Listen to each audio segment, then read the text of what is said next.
Opposition de style vendredi soir au stade Jean de Mouzon. D'un côté, une équipe luçonnaise qui mise sur la possession du ballon dans le camp adverse. De l'autre côté, une formation de Colmar bien regroupée en défense et à l'affût du moindre espace pour lancer une contre-attaque. Les Luçonnais sont dominateurs en début de match. Mbida et Charrier sont les premiers à alerter le gardien adverse.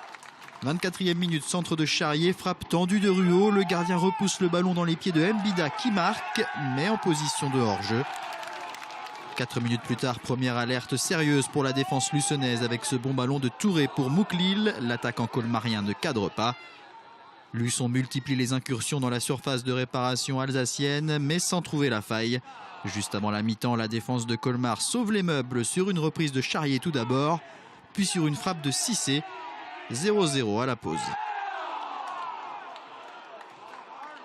En seconde période, Colmar se découvre un peu plus et provoque davantage la défense vendéenne. Les Luçonnais ont un peu plus de difficultés à faire le jeu, mais ils ont tout de même une grosse occasion d'ouvrir le score. À la suite de cet accrochage entre Diakota et Insou, l'arbitre accorde un pénalty aux locaux.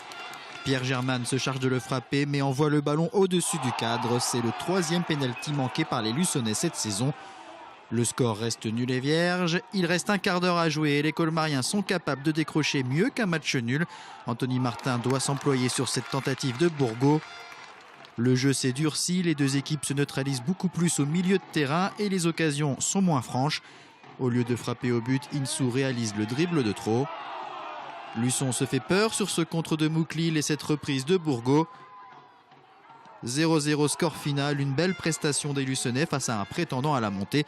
Mais les hommes de Frédéric Reculot peuvent avoir quelques regrets de ne pas empocher plus qu'un point. L'équipe n'a pas été récompensée de ses efforts. On a fait une très très bonne première mi-temps.